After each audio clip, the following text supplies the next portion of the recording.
जो कानून व्यवस्था उत्तर प्रदेश में विशेष रूप से लॉ एंड ऑर्डर जिस प्रकार सुधरी और जिस प्रकार अपराधियों में एक भय है, अगर मैं इसकी प्रशंसा न करूं तो मैं भी अपराधी हूँ। योगी जी ने एक टिप्पणी की थी कि हम जो है राजनीति में माला जपने नहीं आए हैं, तो मुझे तो बहुत पसंद है। लेकिन योगी जी के आने से एक बहुत बड़ा चेंज आया है। पहली बात तो यही है कि जंगल आज बदला हुआ है। यूपी में 2017 के बाद से उन्हीं की सरकार है, 10 साल होने को हैं, तो यूपी की जनता स्वयं बता रही है कि उनको योगी जी कितने पसंद हैं। विशेष रूप से व्यवस्था की आलोचना करती है और अगर व्यवस्था कुछ ऐसा करती है जिसके विरुद्ध बोलना चाहिए तो कविता उसके विरुद्ध बोलती भी है। और आप देखते भी हैं कि जब कुछ ऐसा होता है कि जो ठीक नहीं है उसमें कविता उनके विरुद्ध बोलती है। लेकिन अगर कविता का काम केवल ये नहीं है कि सरकारों के खिलाफ बोले, अगर सरकार कोई ऐसा कार्य कर रही है तो उसके समर्थन में कविता बोलती है। मैं उत्तर प्रदेश का नागरिक हूँ, मैंने जीवंत रूप से अनुभव किया है कि जो कानून व्यवस्था उत्तर प्रदेश में विशेष रूप से लॉ एंड ऑर्डर जिस प्रकार सुधरी और जिस प्रकार अपराधियों में एक भय है,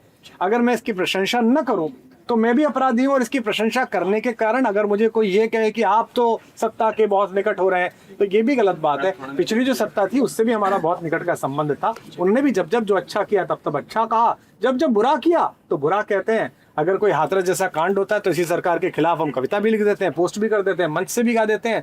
लेकिन अगर लॉ एंड ऑर्डर अच्छा है, चीजें अपने हिसाब से मैनेज हो रही हैं, हमारे यहाँ सड़कों के जाल बिछे हैं, व्यवस्थाएं थोड़ी ठीक हुई हैं तो बोलते हैं। लेकिन सड़क उखड़ती है तो भी बोलते हैं। सर, युवा पीढ़ी को क्या संदेश देना चाहिए? आप अपनी कविताओं में उत्तर प्रदेश की जो बढ़ती तरक्की है उसके कौन से पहलुओं को उजागर करेंगे आने वाले? कवि का काम नहीं है कि वो सरकारों की प्रशंसाएं और उनकी तरक्कियों का पहलू उजागर करे। उसके लिए एक बहुत बड़ा विभाग होता है, वो करता है जो अच्छा लगता है। विशेष रूप से कवियों को जो अच्छा लगता है वो कवि बोलेंगे। आज भी आप उन्हें सुनेंगे, जो उन्हें अच्छा लगेगा वो अच्छा बोलेंगे, जो उन्हें बुरा लगेगा बुरा लगेगा। सर, युवाओं के लिए क्या संदेश है? कविताओं की तरफ कैसे आकर्षित करेंगे आप? वो देखिए, अब आज की तिथि में ये हो गया है कि अगर आप कवि हैं, मंच पर कविता पढ़ते हैं, तो जो पहले एक समस्या थी कि जी लड़का कवि है वो तो ठीक है और क्या करता है, वो तो खत्म हो गया है। हाँ। कवि जो है वो ठीक से पैसा कमाते हैं, समाज में अच्छे से रहते हैं, उनकी प्रतिष्ठा है। तो एक नया एक तरह से रोजगार का विकल्प भी है कि अगर उनके अंदर कविता की चेतना है तो वे बाध्य होकर इंजीनियर बनने के लिए नहीं जा रहे, वो बाध्य होकर डॉक्टर बनने नहीं जा रहे, उन्हें बाध्य होकर व्यापार नहीं करना पड़ रहा। अगर उनका मन करता है कविता लिखने का तो केवी शाला में उनका स्वागत है। उनके मेंटर्स उन्हें तैयार करेंगे और 7 दिन बाद वो हिंदी कवि सम्मेलन के लिए प्रस्तुत हो पाएंगे। मैम, आप इस कवि सम्मेलन में आए हैं तो इस कवि सम्मेलन कैसा अनुभव रहा है? क्या क्या चीजें पिछले 7 दिनों में आपने देखी हैं यहाँ पे? 7 दिनों में हमारी पूरी कविता पे और पूरी परफॉर्मेंस पे बहुत सारा काम हुआ है। सारे देश के बड़े कवि हमारे बीच में आए हैं और उनके एक्सपीरियंसेस से हमने सीखा है, तो आज वो शायद आप हमारी परफॉर्मेंस में देख पाएंगे। जैसे उत्तर प्रदेश की जब बात होती है तो जंगल राज, माफिया राज कहा जाता है, तो आज उत्तर प्रदेश क्या आपको बदलता हुआ नजर आता है और उसको बदलते हुए उत्तर प्रदेश को आप कविता के तौर पे कैसे प्रस्तुत कर सकते हैं? आज बिल्कुल हमारे साथ हमारे कुछ विशेष गेस्ट भी आने वाले हैं, तो आज हम मंच पे ज़रूर कुछ ऐसा पढ़ेंगे कि जो उत्तर प्रदेश की इस प्रतिभा को दिखाता हो और तत्काल छवि को दिखाता हो, तो आपको बहुत अच्छा लगेगा। क्या नजर आता है? जैसे योगी गवर्नमेंट अभी चल रही है उत्तर प्रदेश में, तो कैसा काम करी है योगी गवर्नमेंट और क्या चीजें आपको बेहतर नजर आ रही है? क्या क्या बदलाव दिख रहा है उत्तर प्रदेश में? देखिए, मैं एकदम बॉर्डर से आती हूँ, मैं बिहार से आती हूँ, 7 किलोमीटर दूर हूँ, तो मुझे उत्तर प्रदेश का ही लगभग समझ सकते हैं हम। लेकिन योगी जी के आने से एक बहुत बड़ा चेंज आया है। पहली बात तो यही है कि जंगल आज बदला हुआ है। वो यही है कि जो एक सही नेता होता है ना, वही एक बड़ा गुंडा होता है। योगी जी एक बड़े रूप के माफिया हैं। वो ये है कि जो छोटे मोटे माफिया हैं वो दब गए हैं उनके आने से। तो यही है कि पंडित जो होते हैं वो सिर्फ शास्त्र नहीं पढ़ाए जाते हैं, शस्त्र भी पढ़ाए जाते हैं। योगी जी ने एक टिप्पणी की थी कि हम जो है राजनीति में माला जपने नहीं आए हैं, तो मुझे तो बहुत पसंद है। ठीक सी मैम, मैं आपसे जैसे बॉर्डर की बात करें तो जो यूपी और बिहार का बॉर्डर है, सिवान एरिया पड़ता है, गोपालगंज सिवान, इस साइड में तो बहुत गुंडागर्दी माफिया राज रहा है अपने समय में। तो आज जो बदलाव दिखता है उत्तर प्रदेश में, उसको किस नजरिए से आप देखते हो और उत्तर प्रदेश की प्रगति में इसका क्या क्या होने वाला है? और अगर 2 लाइन अगर आप कुछ योगी आदित्यनाथ के ऊपर अगर आपने कुछ लिखी हो कभी या उत्तर प्रदेश गवर्नमेंट के ऊपर, तो आप प्लीज बोल सकते हैं। देखिए, क्योंकि मैं बॉर्डर से आती हूँ और यूपी में भी मेरे काफ़ी मित्र हैं, मेरी मम्मी यूपी से आती हैं, तो मैं इतना कहूँगी कि स्पेशली अभी तो हमारे यहाँ भी उसी की सरकार है, गठबंधन की, तो थोड़ा तो बदलाव आया है, लेकिन उतना बदलाव नहीं आया है जितना यूपी में आया है। मुझे लग रहा है देश के हर राज्य में मुख्यमंत्री एक योगी जी जैसा चाहिए, क्योंकि जो व्यवस्थाएं बहुत लंबे समय से खराब की गई हैं वो एक दिन में नहीं सुधरेंगी। और योगी जी के लिए हमने बहुत कुछ लिखा है आज, क्योंकि आज मंच से हम लोग बिल्कुल पढ़ना चाहेंगे, इसीलिए अभी नहीं पढ़ रही हूँ मैं। बस मैं योगी जी को प्रणाम करना चाहती हूँ और मैं बहुत सारी शुभकामनाएं देना चाहती हूँ। बहुत सौभाग्यशाली हैं कि आपके जैसा पुरुष इस देश को प्राप्त है। कवियों के लिए क्या कुछ खास मतलब कि सहयोग उत्तर प्रदेश गवर्नमेंट द्वारा मिल रहा है? क्या चीजें आपको नजर आती हैं? देश के हर राज्य में एक वो होती है, साहित्य सभा होती है, हमारी एक एकेडमी होती है, जैसे दिल्ली एकेडमी है वैसे बिहार की भी है, उत्तर प्रदेश अकादमी भी है। लेकिन उत्तर प्रदेश अकादमी में साहित्य को लेके वैसा मैजिकल काम नहीं हो पाया है जैसा, हालांकि यहाँ पे भी हमें देखिए सूचना एवं जनसंपर्क विभाग ने हमें हेल्प की है, तो सरकार निश्चित रूप से बहुत सहयोग करती है। और हमारे जो गुरुदेव हैं आदरणीय डॉक्टर कुमार विश्वास, उनको तो वैसे भी बहुत क्लोज है वो बाकी और मंत्रियों से, तो निश्चित रूप से बहुत मदद मिल रही है फिलहाल तो। आपका शुभ नाम क्या हुआ? मेरा नाम सानिया राय है और मैं बिहार से आती क्या शुभ नाम हुआ आपका? आयुष चिराग।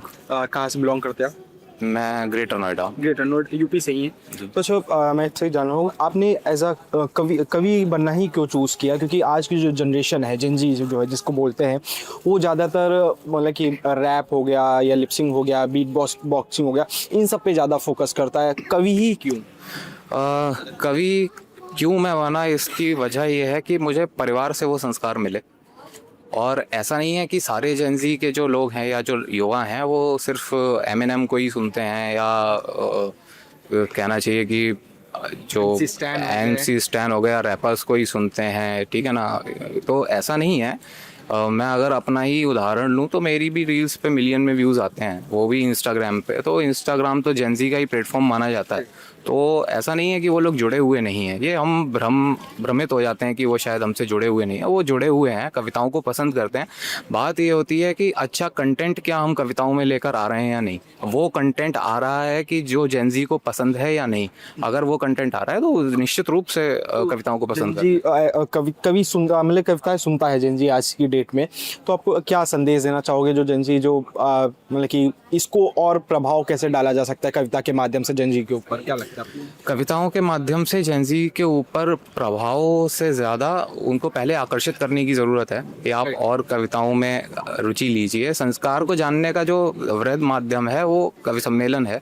यहाँ पर 9 रस में कविताएं की जाती हैं, वीर रस में भी होती है, हास्य रस में भी होती है, एक पूरा पैकेज होता है। आपको सिर्फ मनोरंजन नहीं मिलेगा, ज्ञान भी मिलेगा। तो ये जो चीज़ें हैं ये बस उनको आकर्षित करने के लिए एक कुछ चेहरे बन जाते हैं जो कवि सम्मेलन के जो स्टार पोइट्स होते हैं। और जी, तो वो उनके माध्यम से हम आकर्षित करते हैं जेनजीज़ को। और फिर यहाँ पर जब वो आते हैं तो वो देखते हैं कि नहीं, कवि सम्मेलन में तो ये बात भी हो रही है, ज्ञान की बातें भी हो रही हैं। तो इस तरह से आप किस रस में मतलब कविताएं लिखते हैं? मैं श्रृंगार रस में लिखता हूँ। जो कुछ एक चीज़ मेरे को आप बताइए थोड़ा सा, अगर मैं यूपी पे आऊँ तो यूपी गवर्नमेंट को लेके क्या सोचते हैं, योगी आदित्यनाथ कैसा काम कर रहे हैं? जैसे ग्रेटर नोएडा वगैरह की बात की जाती है तो वहाँ पे डेवलपमेंट वगैरह की जो बात होती है तो वो किस तरह से आपको नज़र आता है? जी, निश्चित रूप से पहली बात तो ये है कि मुझसे पूछने के बजाय आप स्वयं भी देखते हैं कि यूपी में 2017 के बाद से उन्हीं की सरकार है, 10 साल होने को हैं। तो यूपी की जनता स्वयं बता रही है कि उनको योगी जी कितने पसंद हैं। इससे पहले की जो सरकारें थीं वो एक तो राज्य तक ही सीमित थीं और क्रम से आती थीं कि एक आई वो चली गई तो दूसरी आ गई, वो चली गई तो फिर से वही आ गई, ऐसे। तो उस सिलसिले को तोड़ा है। और जहाँ तक ग्रेटर नोएडा की बात है, वहाँ का इंफ्रास्ट्रक्चर देखते बनता है। वहाँ का जो रोड्स का पैटर्न है, जो कनेक्टिविटी आई है, जिस तरीके से शिक्षा के क्षेत्र में सुधार हुआ है, वो वाकई देखते बनता है। तो योगी जी की गवर्नमेंट में मतलब काम बहुत हुआ है। अच्छा, कवियों को लेके क्या सपोर्ट मिलता है उत्तर प्रदेश गवर्नमेंट द्वारा? जैसे हर जगह के अपने अपने कॉलेजेस होते हैं साहित्य को लेके, वो क्या मतलब कि कैसे सपोर्ट मिलता है? कुछ है? नहीं, बिल्कुल मिलता है। सबसे पहली बात तो भाजपा के ही मतलब इस सरकार में 25 दिसंबर को अटल जी की स्मृति में जो लखनऊ में कार्यक्रम होता है वो अपने आप में एक संदेश है कि किस तरह से कविता के और साहित्य के प्रति समर्पित है ये सरकार। और वैसे भी जो उत्तर प्रदेश के अपने अकेडमी पुरस्कार हैं, वो उनकी जो प्रक्रिया है वो कितनी ही पारदर्शी है। तो ये सब बातें इंगित करती हैं कि कितनी साहित्य के प्रति ये सरकार सचेत और अटेंशन है उसका साहित्य